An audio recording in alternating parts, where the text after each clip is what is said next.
درجات المجاہدین، باب حور العین و صفتہ، کیونکہ حور العین کا بھی جہاد کے فضائل میں تذکرہ آتا ہے۔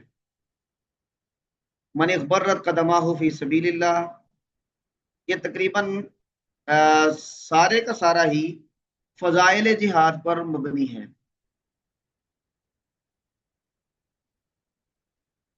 باب الصبر عند القتال، باب التحریض علی القتال، یہ سارے کا سارا وہ آداب جہاد اور فضائل جہاد پر مبنی ہے۔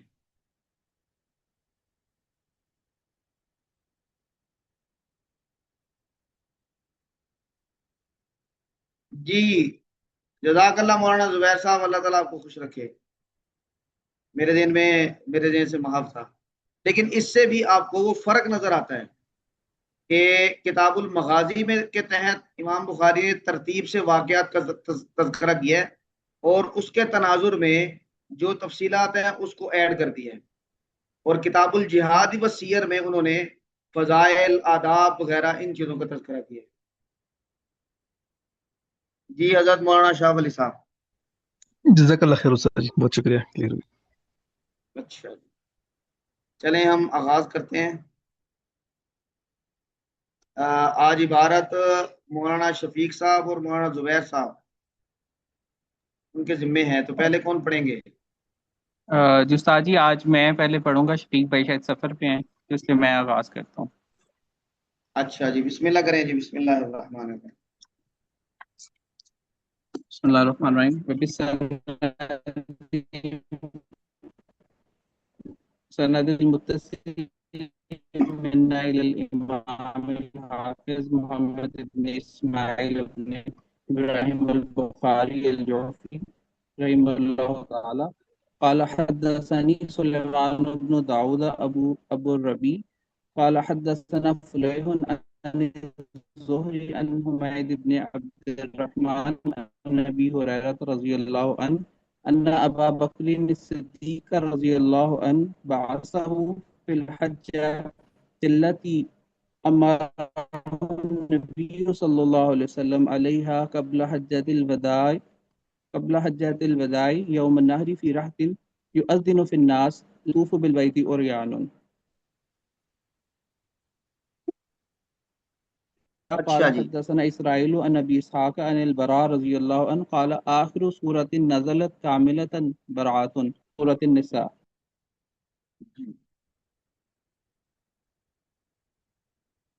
ہاں جی، میری آواز آ رہی ہے جی؟ جی استاد جی، میری آواز آ رہی تھی؟ ہاں جی، آپ کی تھوڑی تھوڑی درمیان میں کٹ رہی تھی، تو میں سمجھ رہا تھا کہ شاید میری طرف سے نیٹ ورک کا ایشو ہے۔ میری آواز صاف ہے؟ صحیح، آپ بالکل کی آواز صاف ہے صاف ہے، زبیر بھائی کی طرف مسئلہ تھا۔ اچھا جی، چلیں اللہ خیر کرے۔ یہ فتح مکہ کے بعد جب رکاوٹیں ختم ہو گئیں اور راستہ پرامن ہو گیا، جو کہ حج کے فرضیت کی ایک شرط ہے کہ من استطاع الیہ سبیلا، قرآن کریم میں استطاعت کی جو شرط لگائی گئی ہے اس میں استطاعت مالی بھی ہے، استطاعت بدنی بھی ہے، اور یہ بھی استطاعت میں شامل ہے کہ آدمی مالی طور پر بھی صاحب استطاعت ہے، صحت مند بھی ہے، لیکن راستہ پرامن ہو۔ اور راستہ اگر پرامن نہیں ہے تو اس کا مطلب ہے کہ اس آدمی کو صاحب استطاعت نہیں سمجھا جائے گا، کیونکہ وہ وہاں تک جا نہیں سکتا۔ تو اللہ تبارک و تعالیٰ نے مسلمانوں پر حج فرض کیا جب مکہ فتح ہو گیا، اور مکہ کے فتح ہونے کے بعد راستہ پرامن ہو گیا، راستہ مسلمانوں کے قبضے میں آ گیا، مسلمانوں کی حکومت وہاں پر قائم ہو گئی۔ تو پھر اللہ تبارک و تعالیٰ نے بھی حج کی فرضیت کا حکم نازل کیا، اور پھر سرکاری طور پر آپ صلی اللہ علیہ وسلم نے 9 ہجری کو حضرت ابو بکر صدیق رضی اللہ تعالیٰ عنہ کی امارت میں حج کے لیے قافلہ بھیجا، اور ان کے ساتھ حضرت علی رضی اللہ تعالیٰ عنہ کو بھیجا اور کچھ اقدامات کرنے کا کہا۔ ان اقدامات کا یہاں پہ تذکرہ ہے۔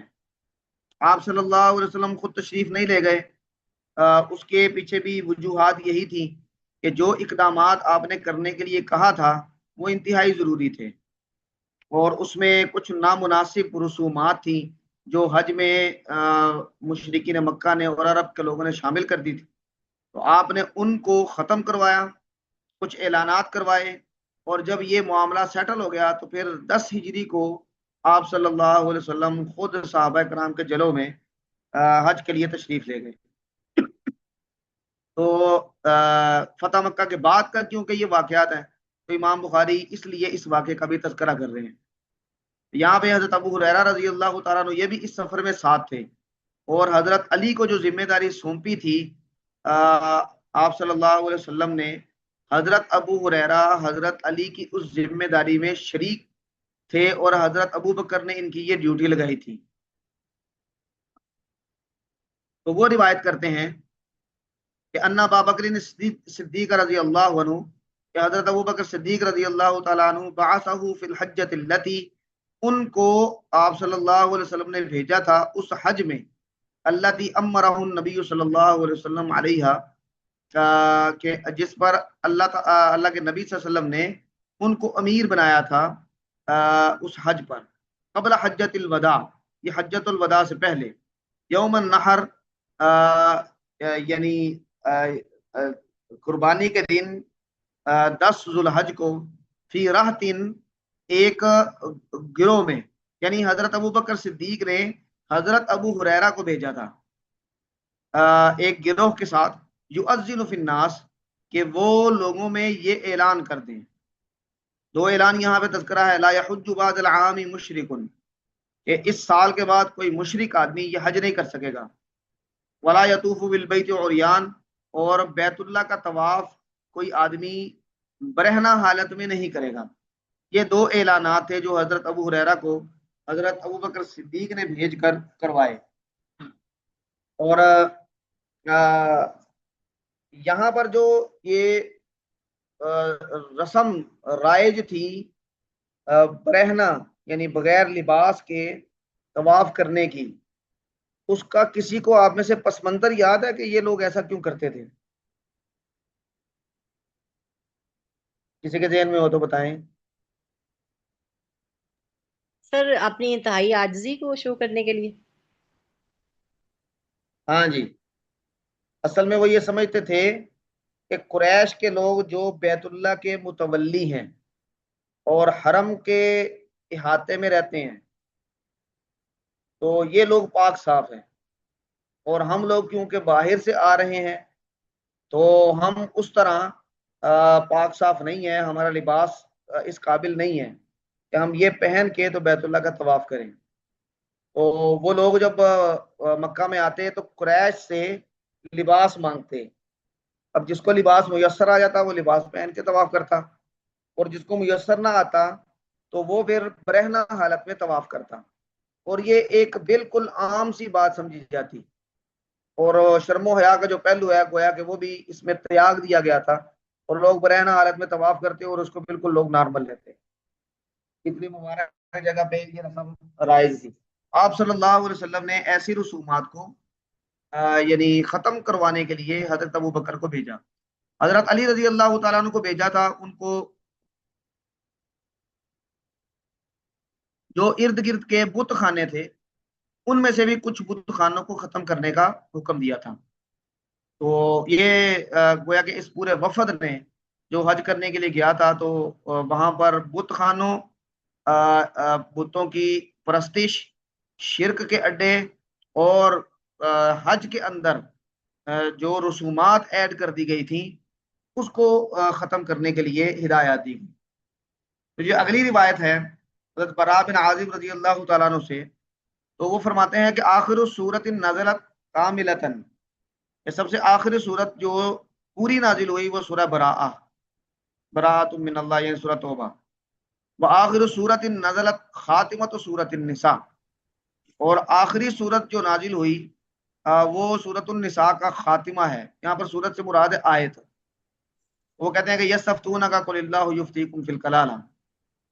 اچھا، جو آخری صورت نازل ہوئی پوری وہ تو سورہ براء، یہ ٹھیک ہے، لیکن یہ جو سورۃ النساء کی آخری آیت ہے یہ آخری یعنی آیت کے طور پہ اس کو لینا کہ قرآن کریم کا یہ آخری وحی ہے، یہ مراد نہیں ہے یہاں پہ۔ عام طور پہ عوام الناس میں معروف ہے کہ جو سب سے آخری آیت ہے وہ تکمیل دین والی ہے، الیوم اکملت لکم دینکم، کئی جگہ پہ سلیبس کی کتابوں میں بھی دیکھا گیا ہے، لیکن یہ بھی درست نہیں ہے۔ یہ بھی ایکسکیوز می سر، جی جی فرمائیں۔ سر اس میں نا آپ صلی اللہ علیہ وسلم نے حج کے لیے حضرت ابو بکر کو امیر مقرر کر کے پہلے بھیجا تھا، پھر جب سورت توبہ نازل ہوئی تو پھر اس میں جو احکامات تھے کہ آپ مشرکین کے ساتھ جو معاہدہ ہے وہ ختم کر دیں، تو پھر وہ والی احکامات جو تھے وہ حضرت علی لے کے گئے تھے، تو پھر حضرت ابو بکر نے پوچھا تھا کیا آپ کو امیر بنا دیا گیا؟ انہوں نے کہا نہیں، امیر آپ ہی ہیں، تو یہ احکامات نازل ہوئے ہیں، یہ معاہدہ جو ہے وہ ختم کرنا ہے، تو وہ حضرت علی نے پڑھ کے سنایا تھا۔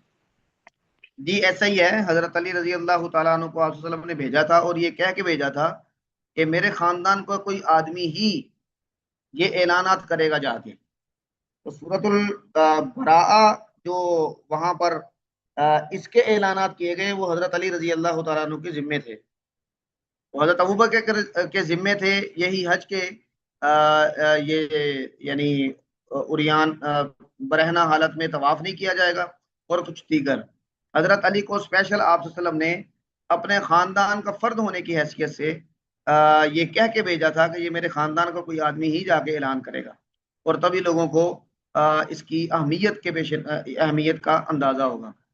تو حضرت علی رضی اللہ تعالیٰ عنہ ہی آئے تھے، لیکن میں یہ بات کر رہا ہوں کہ یہ جو آخر صورت نازلت خاتمت صورت النساء، یہ وراثت کے احکامات کی آخری آیت ہے، کلالہ والی آیت یہ وراثت کے احکامات کی آخری آیت ہے، وگرنہ جو یعنی آخری آیت قرآن کریم کی نازل ہوئی اس کے بارے میں سورۃ البقرہ کے یعنی تیسرے سپارے کا جو چھٹا رکوع ہے اس میں جو آخری آیت ہے وَاتَّقُوا يَوْمًا تُرْجَعُونَ فِيهِ إِلَى اللَّهِ، یہ والی آیت آخری آیت ہے قرآن کریم کی آخری وحی۔ اليوم اکملت یہ تکمیل دین کی آیت ہے، اس کے بارے میں جو معروف ہے وہ بھی ٹھیک نہیں ہے، اور یہ والی جو آیت ہے یہ وراثت کے احکامات کی آخری آیت ہے، اور اس میں حضرت عمر رضی اللہ تعالیٰ عنہ یعنی بعد میں یہ فرمایا کرتے تھے کہ آپ صلی اللہ علیہ وسلم دنیا سے تشریف لے گئے اور کچھ باتیں ہم آپ سے پوری وضاحت کے ساتھ پوچھ نہیں سکے، اس میں ایک یعنی ان باتوں میں سے ایک بات یہ وراثت کے احکامات اور خصوصاً یہ والی جو آیت ہے کلالہ والی، اس کے بارے میں حضرت عمر رضی اللہ تعالیٰ عنہ فرمایا کرتے تھے کہ وراثت کے یہ جو کچھ جزوی احکامات ہیں وہ ہم آپ صلی اللہ علیہ وسلم سے پوری وضاحت کے ساتھ پوچھ نہیں سکے۔ ایکسکیوز می ہاں سر، جی آپ نے فرمائیں۔ سورۃ البقرہ کی کون سی آیت بتائی؟ سورۃ البقرہ کا جو تیسرا سپارہ ہے نا اس کا چھٹا رکوع ہے، وہ آیت مداینہ سے پہلے والی آیت، ٹھیک ہے، جہاں سے 7واں رکوع شروع ہے نا، یا ایھا الذین آمنوا اذا تداینتم بدین، اس سے پہلے والی آیت ہے واتقوا یوما ترجعون فیہ الی اللہ ثم توفی کل نفس ما کسبت وهم لا یظلمون۔ جی۔ اور سر حضرت عمر یہ بھی فرمایا کرتے تھے نا کہ سود کی آیات جو ہیں وہ بھی صحیح طرح سے ہم آپ صلی اللہ علیہ وسلم سے نہیں اس طرح سے سمجھ سکے، تو اس لیے اس میں جہاں بھی ذرا سا بھی شبہ ہو تو اس سے بچیں۔ جی وراثت کے احکامات کے بارے میں تھا اور سود کے بارے میں تھا۔ ہاں جی یہ واضح ہوا۔ جی سر، اس میں ایک تطبیق لوگوں نے اچھا سر، علماء نے اس طرح سے کی ہے کہ یہ والی جو یہاں پہ لکھا ہوا ہے یہ احکام کی آخری آیت ہے، احکام کے بارے میں یہ آخری آیت ہے، ویسے آیت آخری وہ جو ہے وہ جو آپ کہہ رہے ہیں وہ 281 نمبر آیت سورہ بقرہ کی وہ۔ جی ہاں بالکل ٹھیک ہے، یہ بھی تطبیق ہو سکتی ہے، مناسب ہے انشاءاللہ۔ ہاں جی سر، اس طرح بھی کہتے ہیں نا یہ سیکنڈ لاسٹ ہے، وَاتَّقُوا يَوْمًا تُرْجَعُونَ، واتقوا یوما ترجعون یہ سیکنڈ لاسٹ ہے کہ لاسٹ ہے؟ سیکنڈ لاسٹ کہتے ہیں کچھ۔ لاسٹ کون سی ہے؟ واتقوا لاسٹ ہے۔ ہاں لیکن میں یہ یعنی سنی ہوئی بات کر رہا ہوں نا، وہ بھی دیکھیں اب عالم یہ لوگ نہیں۔ کیونکہ واضح نہیں ہے تو اس میں آراء ہو سکتی ہیں، اور بخاری کو جو لوگ زیادہ اہمیت دیتے ہیں تو وہ کہہ سکتے ہیں کہ بخاری میں آ گیا کہ یہ والی آخری آیت ہے، لیکن یہ احکامات والا اور ویسے قرآن کریم کی جو آخری وحی ہے اس اعتبار سے اگر دیکھا جائے تو یہ تطبیق کافی دل کو لگتی ہے۔ اچھا جی، چلیں اگلے جو چیپٹر ہے یہ وفود کے بارے میں آئیں گے، یہ آگے وفود کا تذکرہ آئے گا۔ وفد بنی تمیم کا تذکرہ ہے، اس کے بعد عبد القیس کے وفد کا تذکرہ ہے، اس کے بعد بنو حنیفہ کے وفد کا تذکرہ ہے، پھر بنو نجران کے وفد کا تذکرہ ہے۔ تو امام بخاری اس میں جو روایات ہیں ان کو اکٹھا کریں گے، ایک وفد کے بارے میں جو روایات ہیں۔ بنو تمیم ان کے بارے میں دو قسم کی روایات آئیں گی۔ ایک یہ جو ابھی ہم روایت پڑھنے لگے ہیں اس میں آپ صلی اللہ علیہ وسلم کی قدر ناگواری اور ایک قسم کی ناراضگی کے اظہار کا تذکرہ ہے جو بنی تمیم کے کچھ لوگوں کے بارے میں ظاہر ہوئی۔ اس کے بعد بنو تمیم کے کچھ کارنامے اور نبی کریم صلی اللہ علیہ وسلم کے ساتھ ان کی خاندانی قرابت، اس کا تذکرہ آئے گا۔ بنو تمیم قبیلے کا تعلق یہ آپ صلی اللہ علیہ وسلم سے کوئی چوتھی پانچویں پشت میں جا کے مل جاتا ہے، اور یہ بنو اسماعیل کے خاندان جو تھے، جو قبائل تھے، ان میں شامل ہیں۔ آگے روایت ہے کہ آپ صلی اللہ علیہ وسلم نے ان کو اپنی قوم کہا، تو حضرت ابو ہریرہ رضی اللہ تعالیٰ عنہ اس کے راوی ہیں، وہ کہتے ہیں کہ جب سے میں نے یہ سنا ہے تو بنو تمیم کے ساتھ میری عقیدت اور محبت یہ کافی بڑھ گئی ہے، یعنی میں ان کے ساتھ میرا جو تعلق ہے وہ کافی مضبوط ہے۔ اور بنو تمیم کے ہی کچھ لوگوں کا کچھ مہمات کو سر کرنے کا بھی تذکرہ آئے گا۔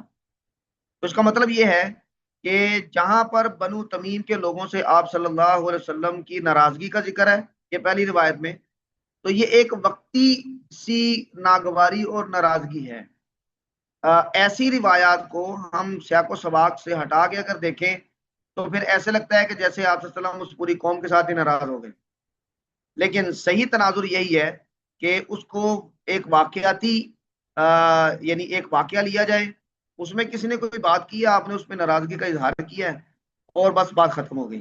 وہ پورے کے پورے قوم یا قبیلے کو اس سے متہم سمجھنا اور ان کی شناعت بیان کرنا یہ درست نہیں ہے۔ یہ بنو تمیم کے واقعے میں بھی ایسا ہی ہے، اور جو دیگر قومیں ہیں ان کے بارے میں اگر آپ صلی اللہ علیہ وسلم نے کوئی بات ارشاد فرمائی ہے تو وہ پوری کی پوری قوم اس سے بری نہیں ہو گئی، بلکہ وہ ایک واقعہ تھا، اس واقعے کے تناظر میں آپ نے بات ارشاد فرمائی اور اسی واقعے کے ساتھ اس کو خاص رکھا جائے گا۔ ان میں جو باقی دیگر کوالٹیز ہیں ان کو اس تناظر میں اگنور نہیں کیا جائے گا۔ ہاں، جہاں پر آپ صلی اللہ علیہ وسلم نے کوئی پیشن گوئی فرما دی، جیسے کہ پیچھے تذکرہ آیا تھا کہ جس آدمی نے آپ صلی اللہ علیہ وسلم کے مال غنیمت تقسیم کرنے پر اعتراض کیا تھا، ابو ذوالخویسرہ، تو اس کے بارے میں آپ نے ایک پیشن گوئی فرمائی تھی کہ اس کے بطن سے یا اس کی نسل سے ایک قوم نکلے گی کہ جو یہ کرے گی، تو وہ ایک الگ چیز ہے۔ تو یہاں پر بنو تمیم کے بارے میں اگر آپ صلی اللہ علیہ وسلم کی کوئی روایت، کوئی واقعہ مذکور ہے تو یہ ایک جزوی واقعہ ہے، اس کو پوری قوم پر ہم اپلائی نہیں کر سکتے۔ جی زبیر بھائی پڑھیں جی۔ استاد جی پورا ساری روایتیں اکٹھی ایک ہی دفعہ میں پڑھ دوں؟ ہاں جی، ایک دفعہ پڑھ دیں جی۔ باب وفد بنی تمیم وبه قال حدثنا ابو نعيم قال حدثنا سفيان عن ابي صخرة عن صفوان بن محرز المارزي عن عمران بن حسين رضي الله عنهما قال اتى نفر من بني تميم للنبي صلى الله عليه وسلم فقال اقبلوا البشرى يا بني تميم قالوا يا رسول الله قد بشرتنا فاعتنا فرؤي ذلك في وجهه فجاء نفر من اليمن فقال اقبلوا البشرى اذ لم يقبلها بنو تميم قالوا قد قبلنا يا رسول الله صلى الله عليه وسلم۔ باب قال ابن اسحاق غزوة عيينة عيينة بن حسن بن حذيفة بن بدر بن الأنبر من بني تميم بعثه النبي صلى الله عليه وسلم إليهم فأغار وأصاب منهم ناسا وسبا منهم نساء. وبه قال حدثنا زهير بن حرب قال حدثنا جرير عن أمارة بن القعقاع عن أبي زرع عن أبي هريرة رضي الله عنه قال لا أزال أحب بني تميم بعد ثلاث سمعتهن من رسول الله صلى الله عليه وسلم يقولها فيهم هم أشد أمتي على الدجال. وكانت فيهم سبية عند عائشة رضي الله عنها وقال أعتقيها فإنها من ولد إسماعيل وجاءت صدقاتهم فقال هذه صدقات قوم أو قومي.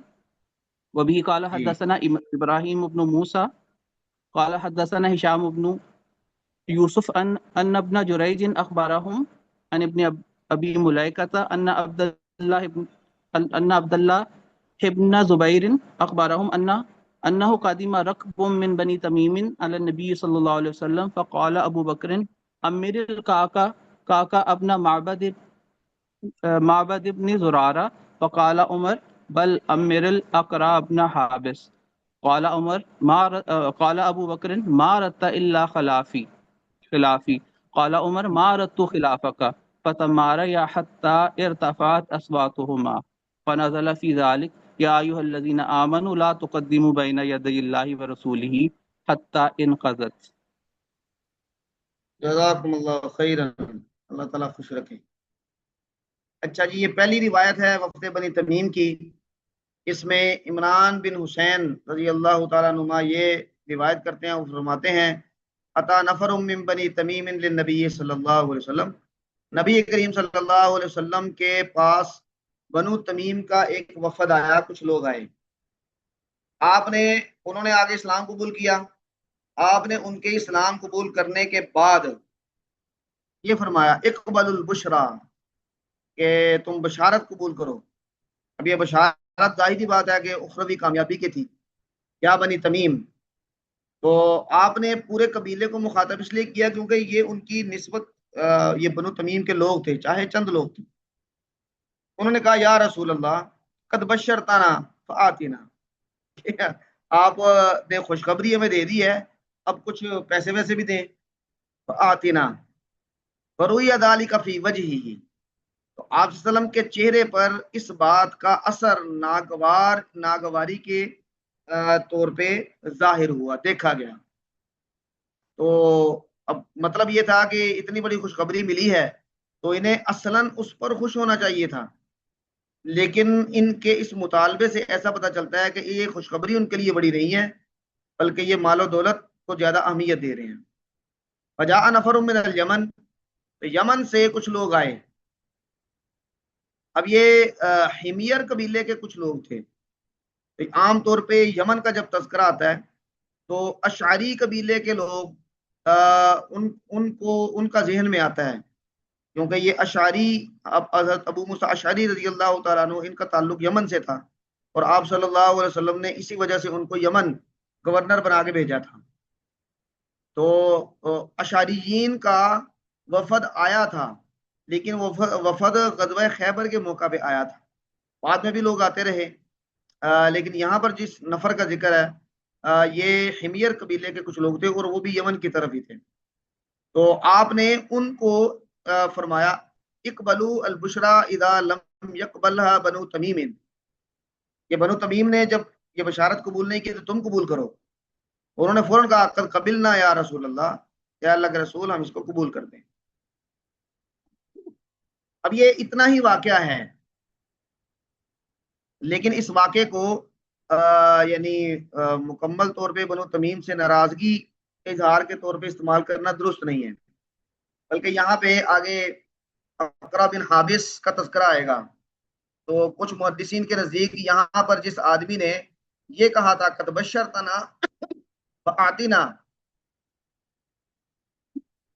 تو وہ کہتے ہیں کہ یہ اقرع بن حابس تھے، یہ بات انہوں نے کی تھی، لیکن آپ صلی اللہ علیہ وسلم کے سامنے حضرت ابو بکر عمر رضی اللہ تعالیٰ عنہ وہ ان کو امیر بنانے پر آپس میں جھگڑا کر رہے ہیں، تو یہ ایک وقتی وجہ تھی، تو آپ صلی اللہ علیہ وسلم نے اس کا اظہار کر دیا۔ اور بنو تمیم کے ہی یعنی عیینہ بن حسن بن حذیفہ بن بدر بن العنبر من بنی تمیم، آپ صلی اللہ علیہ وسلم نے گویا کہ غزوہ عیینہ بن حسن میں بنو تمیم کے لوگوں کو بھیجا تھا. تو امام بخاری اب ان کے کارنامے کا ذکر کر رہے ہیں. فَأَغَارَ انہوں نے جا کے حملہ کیا. وَأَصَابَ مِنْهُمْ نَاسًا کچھ لوگوں کو قید کر لیا، یعنی ان کو یعنی قتل کیا. وَسَبَا مِنْهُمْ سَبَاءً یہاں پر سباءً قیدیوں کے معنی میں ہے، اور کئی جگہ بھی یہاں پر نساءً ہے کہ ان کی عورتوں کو گویا کہ قیدی بنا لیا، باندی بنا لیا. تو اس کا مطلب ہے کہ آپ صلی اللہ علیہ وسلم نے بنو تمیم کے لوگوں کو اس طرح مہمات پہ بھی بھیجا ہے. اور یہ جو اگلی روایت ہے حضرت ابو ہریرہ رضی اللہ تعالیٰ عنہ کی، وہاں پر تو بات ختم ہو جاتی ہے. وہ کہتے ہیں کہ لا ازال احب بنی تمیم، میں بنو تمیم سے ہمیشہ محبت کرتا رہا. بعد ثلاث سمعتهن من رسول اللہ صلی اللہ علیہ وسلم، تین باتوں کے بعد جو میں نے رسول اللہ صلی اللہ علیہ وسلم سے سنی. آپ نے فرمایا ان کے بارے میں، ہم اشد امتی علی الدجال، یہ لوگ دجال پر سب سے سخت میرے امتی ہوں گے، یعنی دجال کے مقابلے میں ڈٹ کے کھڑے ہوں گے. وکانت فیہم صبیۃ عند عائشہ، حضرت عائشہ کے ہاں بنو تمیم کی ایک باندی تھی تو جس کا اس خاندان سے تعلق تھا. تو آپ صلی اللہ علیہ وسلم نے فرمایا آتقیہا، اس کو آزاد کر دو. فإنہا من ولد اسماعیل، یہ حضرت اسماعیل کی اولاد میں سے ہے. اور اس کے پس منظر میں حضرت عائشہ رضی اللہ تعالیٰ عنہ کی ایک نظر کا ذکر ہے.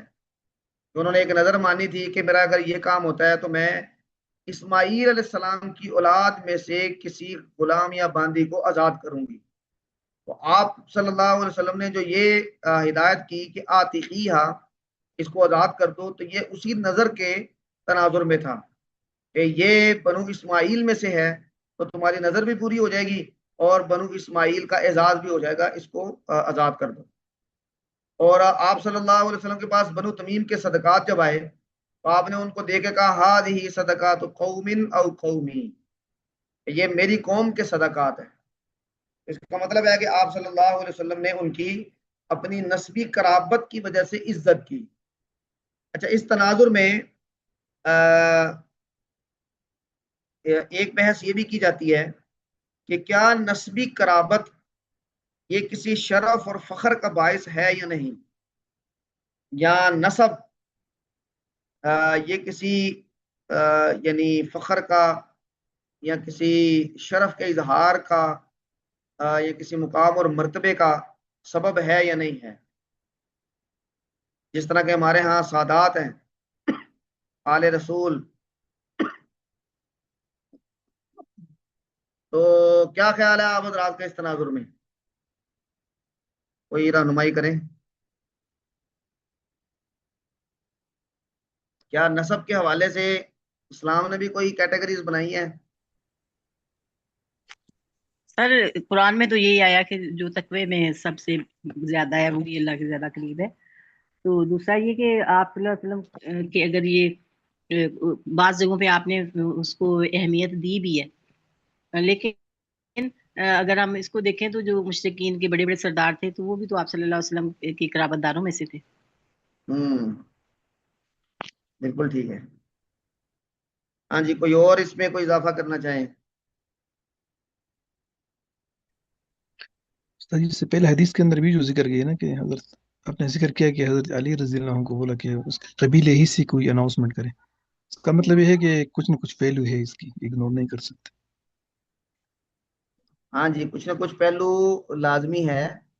آپ صلی اللہ علیہ وسلم پیچھے آپ نے دیکھا ہے غزوہ حنین کے موقع پہ آپ نے فرمایا انا النبی لا کذب انا ابن عبد المطلب. اور پھر ایسی روایات بھی ہیں کہ آپ نے قبائل کا نام لے کر ان کو بہادری کے ساتھ، استقامت کے ساتھ جہاد کرنے پر ابھارا. اور جو آل رسول ہیں ان کو پروٹوکول بہرحال خمس کے معاملے میں دیا گیا ہے، قرآن کریم میں اللہ نے خود دیا ہے کہ خمس جو ہے وہ ان لوگوں کا ہوگا. اور آپ صلی اللہ علیہ وسلم قرآن کریم میں الا المودۃ فی القربہ، کہ میں تم سے کسی اور چیز کا سوال نہیں کرتا، ہاں جو قرابت داری کی محبت ہے اس کا سوال کرتا ہوں. اور کئی روایات میں یہ بھی آیا ہے کہ ترکت فیکم امرین کتاب اللہ و عترتی، اللہ کی کتاب ہے اور میری آل ہے، تو جب تک تم ان دونوں کو تھامے رکھو گے تو تم یعنی گمراہ نہیں ہوگے. اور پھر ہمیں جب درود شریف پڑھنے کا کہا گیا ہے، بلکہ نماز کا حصہ ہے درود شریف، اس میں جہاں پر ابراہیم اور آل ابراہیم کا تذکرہ ہے وہاں پر محمد صلی اللہ علیہ وسلم اور آل محمد کا بھی تذکرہ ہے. اس کا مطلب ہے کہ احترام ان نسبتوں کا اس کی بنیاد موجود ہے، لیکن اگر یہ احترام کسی ایسے فخر کا یا کسی ایسی نسلی برتری کا باعث بنتا ہے کہ جو اسلام کا مقصود نہیں ہے، جہاں پر آپ صلی اللہ علیہ وسلم نے یہ ساری چیزیں کہی ہیں وہاں پر یہ بھی کہا ہے کہ یعنی حضرت عائشہ حضرت فاطمہ کو کہا اے فاطمہ سلینی من مالی ما شئتی، میرے مال میں سے جو چاہو لے لو، لا املک لک من اللہ شیئا، اللہ کے ہاں میں تمہارے لیے کسی چیز کا مالک نہیں ہوں. مطلب ان کو ذمہ داری کا احساس دلایا کہ صرف میری نسبت جو ہے وہ کام نہیں آئے گی، بلکہ دیگر سب مسلمانوں کی طرح تمہارے اعمال ہی تمہاری قسمت کا فیصلہ کریں گے. تو اگر اس روح کو جو اسلام کی ہے اس کو کوئی نقصان پہنچ رہا ہے اور کسی خاندان کی، کسی نسل کی، کسی ڈی این اے کی برتری جو ہے وہ ثابت کی جا رہی ہے اور وہ اپنا ایکسٹرا پروٹوکول لینا اپنا حق سمجھ رہے ہیں، تو پھر ظاہری بات ہے کہ یہ کنڈیمیبل چیز ہے اور اس کی مذمت کرنی چاہیے. لیکن ان نسبتیں اپنی جگہ پہ، جو اسلام کی اصل روح ہے کلکم من آدم آدم من تراب، تم سب آدم کی اولاد ہو یعنی برابر ہو، اور آدم مٹی سے بنے تھے، تو یہ روح قائم رہنی چاہیے. ہاں جس طرح ہم اپنے کسی عزیز کی اولاد کا بھی خیال کرتے ہیں، کوئی بڑا ہو یعنی ہم پر کسی نے احسان کیا ہو تو اس کی اولاد کے ساتھ ہم اچھا سلوک کرتے ہیں. عام طور پہ اساتذہ جو ہوتے ہیں ان کی اولاد کے ساتھ بھی اچھا سلوک کیا جاتا ہے. تو یہ نسبت کا جو خیال ہے یہ اپنی جگہ پہ وہاں پر بھی ہوگا، لیکن جہاں پر اسلام کی روح پر یہ غالب آنے کی کوشش کریں گے تو ظاہری بات ہے کہ وہاں پر پھر کمپرومائز نہ رسول اللہ صلی اللہ علیہ وسلم نے کیا ہے اور نہ ہی پھر ہمیں بطور دین کے طالب علم کے کرنا چاہیے. اور سادات کو بھی، آل رسول کو بھی ان چیزوں کا خیال رکھنا چاہیے.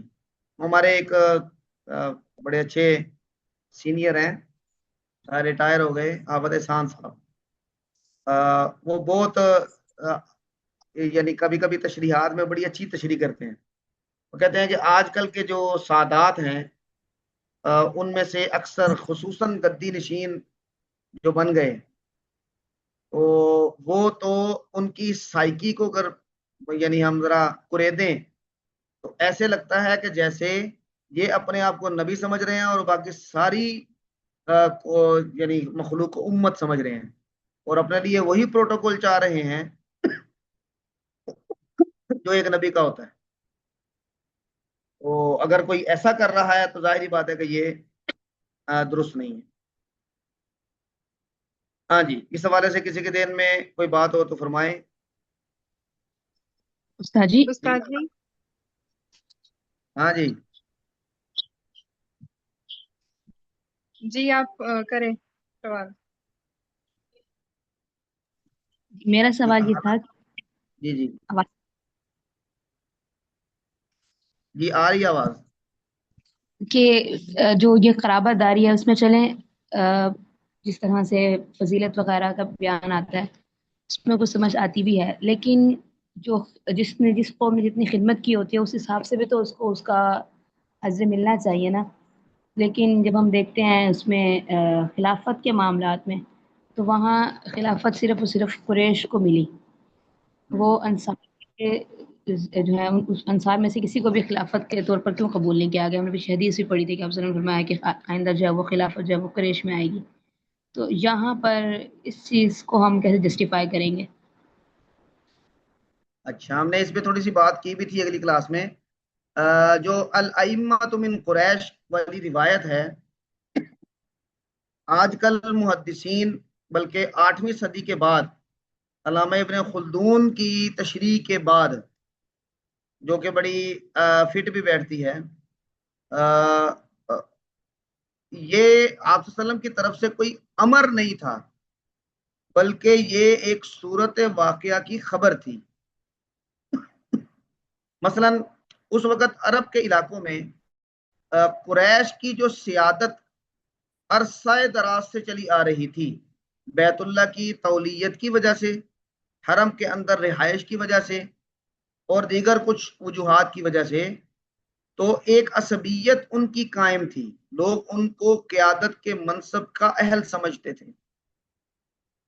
اور جو مہاجرین تھے یہ قریش تھے، انصار قریش نہیں تھے. تو اس کا مطلب یہ ہے کہ اگر جب آپ کسی چیز کو امپلیمنٹ کر رہے ہوتے ہیں تو آپ کو جو گراؤنڈ ریالٹی ہے اسے بھی دیکھنا ہوتا ہے. اگر آپ گراؤنڈ ریالٹیز کو اگنور کر کے کوئی امپلیمنٹیشن کرتے ہیں تو اس میں بہت مسائل پیدا ہوتے ہیں. اور حکومت اور خلافت کے معاملے میں تو اور بھی زیادہ ہونے تھے، بلکہ وہاں پر مسائل تو یہ بھی کھڑے ہو گئے کہ قریش میں سے بھی جو آپ صلی اللہ علیہ وسلم کا قرابت دار ہے، یہ حق اس کا بنتا ہے. اور اس کی بنیاد پہ مسلمان 2 حصوں میں تقسیم ہو گئے، اہل تشیع اور اہل سنت وغیرہ کے معاملات میں. تو اس کا مطلب یہ ہے کہ اگر قریش سے باہر یہ قیادت جاتی اور خلیفہ قریش کے علاوہ اس تناظر میں کوئی اور بن جاتا، تو جو عصبیت قریش کی عرصہ دراز سے بنی ہوئی تھی، اس عصبیت کی وجہ سے سسٹم کبھی بھی سمودلی یا بہت اچھے طریقے سے نہ چل سکتا. لوگ تسلیم نہ کرتے.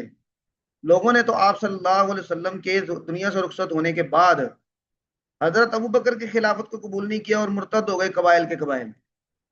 حالانکہ حضرت ابو بکر قریش ہیں، اور قریش کی جو عصبیت ہے اس کا سارا ایڈوانٹیج بھی حاصل ہے حضرت ابو بکر کو. تو ان پر قابو پانے میں بڑی دقت اور بڑی جد و جہد کا سامنا کرنا پڑا. تو اگر قریش کے علاوہ کسی اور قبیلے کا کوئی فرد بن جاتا تو بہت سے لوگ بلکہ اکثر لوگ اس کی اطاعت کا چوغا یا قلادہ اپنے گلے میں ڈالنے پر تیار نہ ہوتے. تو اس تناظر میں محدثین فرماتے ہیں کہ الائمۃ من قریش یہ کوئی حکم نہیں تھا، بلکہ یہ صورت واقعہ کی خبر تھی. ایک گراؤنڈ ریالٹی کے بارے میں آپ صلی اللہ علیہ وسلم نے ایک خبر دی تھی. لیکن ہمارے لٹریچر میں اس کو ڈیل بطور امر کے بھی کیا گیا. لیکن بعد میں بنو عباس کے بعد جب خلافت اور حکومت کا منصب دیگر خاندانوں کے ہاتھ میں گیا ہے، مثلا خلافت عثمانیہ میں آل عثمان ان کے ہاتھ میں آیا ہے اور دیگر مختلف علاقوں میں، تو پھر اس الائمۃ من قریش یہ اب کہاں پہ گویا کہ اس کو فٹ کریں گے، یہ سوال پیدا ہوا.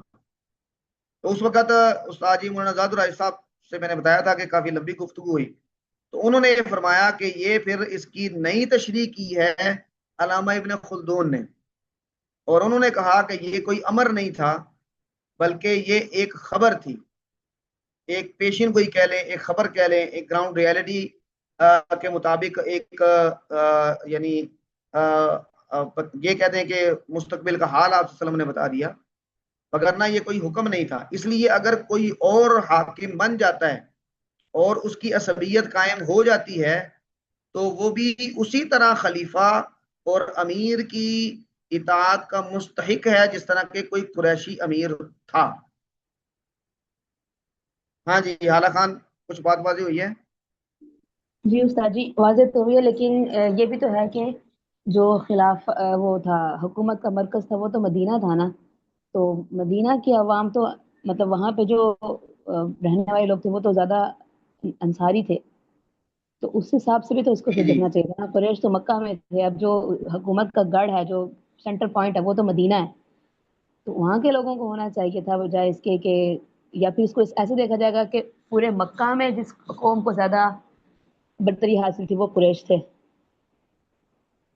پورے عرب میں۔ دیکھیں، جی جی پورے عرب میں، ہاں پورے پورے عرب عرب میں۔ میں جی جی انصار کے دل میں جو خواہش پیدا ہوئی تھی، اور ثقیفہ بنی سعدہ میں جو یعنی وہ معاملہ چلا تھا، اس کو جا کے حضرت عمر کے کہنے پہ حضرت ابوبکر نے جا کے کنٹرول کیا، وہ ان کی خواہش یہ ان کی خدمات کے تناظر میں ہی تھی کہ ہم نصرت کرنے والے لوگ ہیں، ہم نے سنبھالا، آپ صلی اللہ علیہ وسلم ہمارے پاس آئے۔ اچھا، لیکن بہرحال جو اس وقت پورے، یہ مدینہ کا حاکم تو نہیں بننا تھا نا، اگر مدینہ کا حاکم بننا ہوتا تو پھر کسی انصاری نہیں ہونا تھا، یہ تو پورے عرب کا تھا، اور مکہ جو کہ مرکزی جگہ ہے وہ بھی فتح ہو چکا تھا، وہاں کے بھی لوگ تھے، اب پورے عرب کے جو قبائل تھے وہ اس چیز کو تسلیم نہ کرتے۔ اچھا ایک بات تو یہ ہو گئی، دوسری بات کہ کیا انصار کو قیادت جو خلیفہ کا منصب ہے وہ تو نہیں ملا، لیکن کیا ان کو جو دیگر مناصب ہیں وہ بھی نہیں دیے گئے، گورنر بنائے گئے، اور ادھر ادھر جو فوج کی کمانڈر ہیں وہ بنائے گئے۔ تو یہ جو حکومت کے مشینری کے اندر جن پرزوں کی ضرورت تھی، اس میں انصار سے وفادار آدمی کوئی نہیں ملنا تھا، اور خلفائے راشدین نے انصار کو جسے ہم پنجابی میں کہتے ہیں نا رج کا استعمال کیا، تو اس کا مطلب یہ ہے کہ ان لوگوں کی خدمات کا یہ اعتراف تو کیا گیا کہ ان کو جو حکومتی مشینری تھی اس کے اندر ان کو یعنی ذمہ داریاں دی گئیں اور ان کو عہدے دیے گئے۔ ہاں خلافت کا جو مین ٹائٹل ہے خلیفہ کا، وہ ان کے حصے میں نہیں آیا، اور آپ صلی اللہ علیہ وسلم نے جو ان کو یہ کہا تھا کہ سترون بعدی اسرتن یا اسرتن، تم میرے بعد یہ ترجیح دیکھو گے کہ تم پر دوسروں کو ترجیح دی جائے گی، تو تم اس وقت صبر کرنا۔ آپ نے ان کو صبر کی تلقین اس تناظر میں کی تھی کہ تمہاری ساتھ عصبیت نہیں ہوگی، اس لیے اگر تم اس میں کوئی یعنی سٹینڈ لو گے تو اس کا نقصان ہوگا، مسلمانوں کو بھی ہوگا، تم کو بھی ہوگا۔ ہاں جی، کچھ ہوئی جی واضح بات؟ جی جی جزاک اللہ خیر۔ اچھا جی، جی سسٹر عائشہ آپ کیا فرما رہی تھی؟ جی استاد جی، میں نسب کے حوالے سے پوچھنا چاہ رہی تھی کہ حضور نبی کریم صلی اللہ علیہ وسلم نے حضرت فاطمہ الزہرا رضی اللہ تعالیٰ عنہ سے فرمایا تھا کہ مطلب اس کے بعد جو ہے نا حضور نبی کریم صلی اللہ علیہ وسلم کی مدد اس کو کوئی کام نہیں آئے گی، تو اس کے حوالے سے کہ مطلب ایک حدیث میں ہے کہ حافظ قرآن جو ہوگا اس کے ماں باپ کو تاج پہنایا جائے گا، تو مطلب یہاں پر ہم دیکھتے ہیں نا کہ حضور نبی کریم صلی اللہ علیہ وسلم تو ایک نبی تھے، جب وہ ہی اپنی آل کی کوئی مدد نہیں کر سکتے تو پھر یہ مطلب حضور نبی کریم صلی اللہ علیہ وسلم کی حدیث کیوں ہے؟ اچھا جی ٹھیک ہے، دیکھیں مدد کرنے کا کیا مطلب ہے، کیا کسی ایسے آدمی کو جس کے ساتھ خاندانی یعنی رشتہ ہے،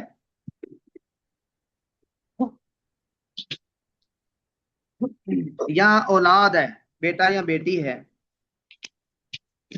اس کے بے ایمانی یا اس کے برے اعمال کے باوجود نبی کی قرابت کی بنیاد پہ کیا صرف اس کو پروٹوکول ملے گا، یا وہاں پر پروٹوکول ان کو ان کے اعمال کی بنیاد پہ ملے گا؟ قرآن کریم میں اللہ تبارک و تعالیٰ نے 2-3 مثالیں دی ہیں نوح علیہ السلام کے بیٹے کی، تو اللہ تعالیٰ نے فرمایا کہ یہ تمہارا بیٹا نہیں ہے، حالانکہ وہ نسبی بیٹا تھا، اس کا مطلب یہ ہے کہ وہ ایمان والا نہیں تھا اور اس کے اعمال ٹھیک نہیں تھے، انہ عمل غیر صالح، کہ اس کے اعمال ٹھیک نہیں ہیں. اور اسی طرح لوط علیہ السلام کی بیوی، ان کا واقعہ قرآن کریم ذکر کرتا ہے. تو اس کا مطلب یہ ہے کہ صرف قرابت، یہ عزت حاصل کرنے کا، سوسائٹی میں کچھ مقام حاصل کرنے کا یہ تو ذریعہ ہے کہ ایک صاحب حیثیت آدمی ہے تو اس کی اولاد کو بھی سوسائٹی میں اس کی حیثیت کا فائدہ ہوگا. لیکن کیا اللہ کی بارگاہ میں صرف یہ حیثیت یا یہ نسبی قرابت یہ نجات کے لیے کافی ہے؟ یہ عقیدہ تو یہود کا تھا اور ابھی بھی ہے.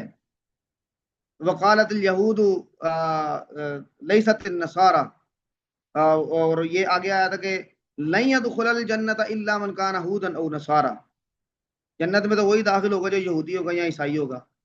اب یہودی اور عیسائی ہونا یہ اگر ایمان کی بنیاد پر ہے تو پھر ان کا یہ نظریہ تھا کہ بھئی جو یہودی مذہب قبول کر لے گا یا عیسائی مذہب قبول کر لے گا تو وہ.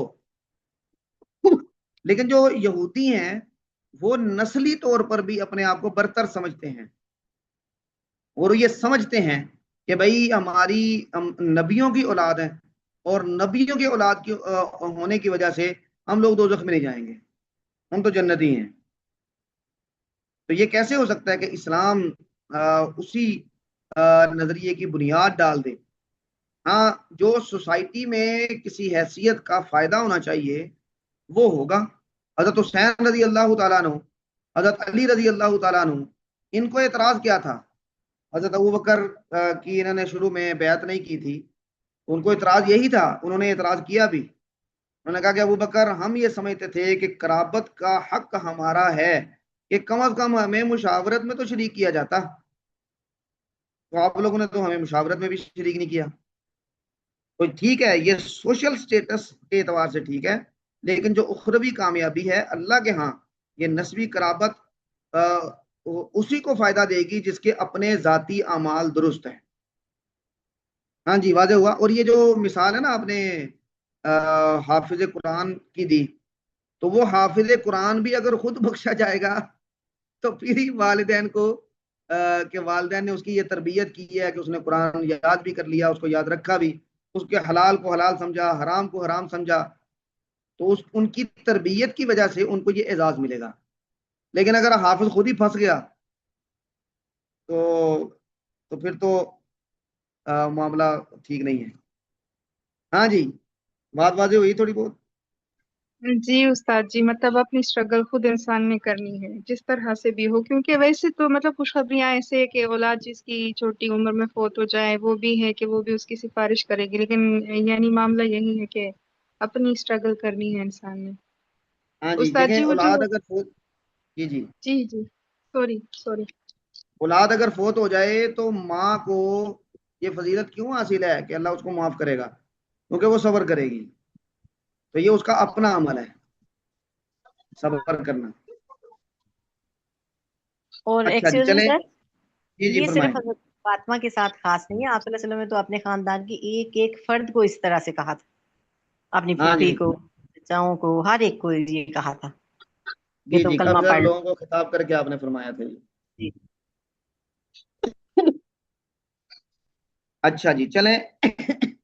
یہ اگلی روایت عبداللہ بن زبیر رضی اللہ تعالیٰ عنہ وہ خبر دیتے ہیں کہ انہو قدیمہ رقم من بنی تمیم علی نبی صلی اللہ علیہ وسلم، کہ ایک قافلہ بنو تمیم کا یہ آپ صلی اللہ علیہ وسلم کی خدمت میں آیا، تو اب انہوں نے اسلام قبول کر لیا.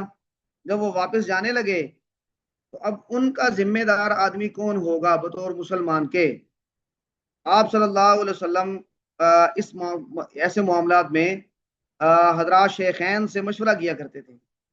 تو حضرت ابوبکر سے پوچھا تو انہوں نے کہا کہ امر القعقاع بن معبد ابن زرارہ، یہ قعقاع بن معبد کو آپ امیر بنا دیں. قعقاع بن معبد یہ ذرا نرم مزاج آدمی تھے.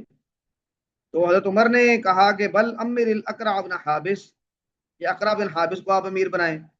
اقرع بن حابس کے بارے میں یہ ہے کہ یہ ذرا جس طرح کوئی جھٹکا آدمی ہوتا ہے نا، پینڈو ٹائپ، یہ اس طرح کے تھے، ذرا بلنٹ قسم کے، سخت مزاج. تو حضرت عمر رضی اللہ تعالیٰ نے کہا کہ نہیں، نظام چلانا ہے تو نظام میں تو ایسا آدمی چاہیے کہ ذرا جو نفاذ کی قوت رکھتا ہو، تو اس لیے اقرا بن حابس کو بنائے. تو حضرت ابو بکر کو یہ بات بری لگی، تو ان کو کہا ما اردت الا خلافی، سبحان اللہ، کہ تم تو میرے ساتھ یعنی میرے مخالف جانے کا ہی ارادہ کرتے ہو. حضرت عمر نے کہا ما اردت تو خلافت، میں نے آپ کی مخالفت کا ارادہ نہیں کیا. فتح مار آیا، اب یہ ایک دوسرے کے ساتھ گویا کہ آوازیں بلند ہوئی، تو میں ہو گئی کہ نہیں تم ایسا کرتے ہو، نے کہا نہیں میں ایسا نہیں کرتا وغیرہ وغیرہ. تو حتی ارتفعت اصواتہما، ان کی آوازیں بلند ہو گئی. اب آپ سامنے بیٹھے ہیں اور یہ آپ وسلم کے بالکل انتہائی قریبی لوگ یہ آپ وسلم کے سامنے جو ہے نا وہ ایک بات کے خلاف میں آوازیں بلند کر رہے ہیں. اللہ تبارک و تعالیٰ نے پھر یہ آیت نازل کی فنزل فی ذالک یا ایھا الذین آمنوا لا تقدموا بین یدی اللہ ورسولہ، کہ اے مومنو اللہ اور اللہ کے رسول کے سے آگے نہ بڑھو. تو حجرات کی آیت ہے، اور اسی میں ایک وہ بھی ہے یا ایھا الذین آمنوا لا ترفعوا اصواتکم فوق صوت النبی، کہ نبی کریم صلی اللہ علیہ وسلم کی آواز سے اپنی آواز بلند نہ کرو. تو جب یہ آیات نازل ہوئی تو ظاہری بات ہے کہ اس کے اول مخاطب یہ شیخین ہی تھے، تو اس لیے حضرت عمر کا اس کے بعد کا یعنی جو رویہ تھا وہ یہ ہوتا تھا کہ وہ آپ صلی اللہ علیہ وسلم کے سامنے بیٹھ کے انتہائی آہستہ آواز سے بات کرتے، اور اتنی آہستہ آواز سے کرنے لگے کہ 2-3 دفعہ بات پوچھنی پڑتی کہ آپ نے کیا کہا، آپ نے کیا کہا. تو قرآن کریم کا جو نزول ہے نا، نزول ان لوگوں نے اپنے اوپر بھگتا ہے اور اپنے اوپر اس کو گویا کہ نافذ کیا ہے. اللہ تعالیٰ ان کو جزائے خیر عطا فرمائے. تو وہ کہتے ہیں نزول کتاب جب تک نہ ہو تو اس وقت تک یہ الفاظ ہی رہتے ہیں، جو عمل میں چیزیں آنی ہوتی ہیں وہ اس طرح نہیں آ سکتی. اچھا جی، اگلی روایت پڑھیں جی. استاد جی یہ جو آیت ہے سورۃ حجرات کی، یہ تو ہم نے پڑھا ہوا کہ بدو جو تھا اس نے باہر سے آ کر آپ وسلم کو پکارا تھا اونچی آواز سے، تو تب یہ آیت نازل ہوئی تھی. ہاں جی، اس کے بارے میں بھی ہے. اور نازل فی ذالکا، یہ الفاظ کسی آیت کے بارے میں یہ اس جیسے واقعے کے بارے میں بھی کہہ دیے جاتے ہیں. مثلا یہ ممکن ہے کہ وہ بدو آیا تھا اور اس نے آگے اونچی اونچی آوازیں دینی شروع کر دی تھیں، تو اللہ تعالیٰ نے یہ حجرات سورہ حجرات نازل کی اور اس میں یہ آیات بھی آ گئیں. وہاں پر جو ایٹیکیٹ سکھائے گئے بدو کو تو یہ تھے کہ لا تجہر لہو بالقول کجہر بعضکم لبعض، یہ جملہ بنتا ہے اس وقت کا کہ وہ اونچی اونچی آگے آوازیں دے رہا تھا دروازے پہ کھڑے ہو کے کہ یا محمد باہر آ جائیں ہماری بات سنیں. تو ایسا بھی ممکن ہے کہ اس سورت کی کچھ آیات اس وقت نازل ہوئی ہوں اور آپ نے اس کو انہی گویا کہ اسی صورت میں رکھنے کا کہہ دیا ہو. وگرنہ یہ تو کثرت کے ساتھ ہے کہ کوئی آیت کسی ایک شان نزول میں نازل ہوئی ہے، اب اسی طرح کا ایک اور واقعہ پیش آیا ہے تو دیکھنے والوں نے اس کی مناسبت سے یہ کہہ دیا کہ فنزل فی ذالکا، یہ آیت تو اس میں بھی نازل ہوئی ہے، یعنی اس آیت اس واقعے کی مناسبت اس آیت کے ساتھ یہ ہے. تو یہ امکان بھی یہاں پر ہے فنزل فی ذالکا، یعنی اس جملے کے اندر، یعنی کہ یہ آیت اس موقع کے لیے ہی نازل ہوئی تھی، اس طرح سے ہم اس کو ہاں اس موقع کے لیے ہی نازل ہوئی. جب آپ وسلم دنیا سے تشریف لے گئے تو حضرت عمر نے سنا تو انہوں نے تلوار سونت لی اور کہا کہ جو یہ کہے گا کہ محمد صلی اللہ علیہ وسلم وفات پا گئے تو میں اس کی گردن اڑا دوں گا.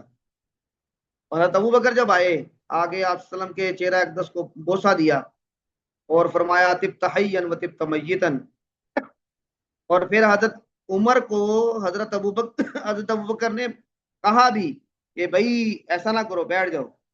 حضرت عمر کھڑے تھے، پھر حضرت ان کو چھوڑ کے حضرت ابو بکر نے وہ خطبہ دیا اور اس میں یہ آیت پڑھی وما محمد الا رسول قد خلت من قبلہ الرسل. تو وہ جیسے جیسے وہ آیت پڑھتے جاتے تو ویسے ویسے حضرت عمر رضی اللہ تعالیٰ عنہ یہ نیچے بیٹھتے گئے، یعنی وہ جو جوش تھا وہ ان کا ٹھنڈا ہوتا گیا. اور اس واقعے میں صحابہ کرام فرماتے ہیں کہ یہ جب انہوں نے پڑھا تو ایسے معلوم ہوا جیسے کہ یہ آیت آج ہی نازل ہوئی ہے. تو اس تناظر میں بھی یہ کہہ دیا جاتا ہے. اچھا جی، السلام جی علیکم. زبیر بھائی. جی طارق صاحب. ہاں جی سر، ابھی تو آپ نے بتایا کہ یہ بنو تمیم کے بارے میں تھی یہ آیت جو ہے، یا ایھا الذین آمنوا لا ترفعوا یا لا تقدموا. نہیں، یہ بنو تمیم کے وفد کے وقت ہاں جی وفد کے، ہاں جی جو وفد کے بارے اختلاف ہوا تھا حضرت ابوبکر و عمر میں، میں. جی سر. تو اس ہاں روایت بالکل. کے مطابق یہ والی آیت اس وقت نازل ہوئی، سورہ حجرات کی. ہاں بالکل. لیکن سورہ حجرات کی تشریح میں یہ بتایا جاتا ہے کہ سورہ حجرات پوری کی پوری ہی یہ حجرا کے باہر کسی دیہاتی آدمی کے اونچی اونچی بلانے کی وجہ سے ہوئی. ہم یہ کہہ رہے ہیں کہ یہ ممکن ہے کہ کچھ آیات اس وقت نازل ہوئی ہوں اور کچھ آیات اس وقت نازل ہو گئی ہوں، اور راوی نے فنازل فی ذالک یہ اس تناظر میں کہا ہو کہ یہ یعنی آیات اس وقت نازل ہوئی اور پھر صورت میں رکھ دی گئی. لیکن اگر پوری صورت بھی اس وقت نازل ہوئی ہے تو یہ امکان موجود ہے، اور کئی جگہ پہ اس کا روایات میں ہے کہ ملتے جلتے واقعات میں بھی یہی لفظ کہہ دیا جاتا ہے، فنازل فی ذالک فنازل فی ذالک. ٹھیک جی ہو گیا. حمزہ طارق صاحب. ہاں جی سر ٹھیک ہو گیا. اچھا جی، ہمارا وقت ختم ہوا. آپ کی اگلی کلاس بھی ہے تو ہم یہاں پہ روک دیتے ہیں. کل انشاءاللہ ہم یہاں سے پڑھیں گے اور ذرا تیزی کے ساتھ پڑھیں گے. جزاکم اللہ خیرن. اللہ تعالیٰ آپ کو خوش رکھے. انشاءاللہ کل ملاقات ہوتی ہے. ہاں جی. دوسری کلاس آپ کی 8:45 ہے. تو جو لوگ شریک ہو سکتے ہیں تو لازمی شرکت کریں. جو تھوڑا دیر سے شریک ہوں گے نماز وغیرہ کی وجہ سے تو وہ بھی آ جائیں. لیکن کلاس کو کریں. وہ آج ہی سفر میں ہیں تو کافی مشقت سے آج وہ کلاس لے رہے ہیں. جزاکم اللہ خیرن. السلام علیکم ورحمۃ اللہ وبرکاتہ. وعلیکم السلام.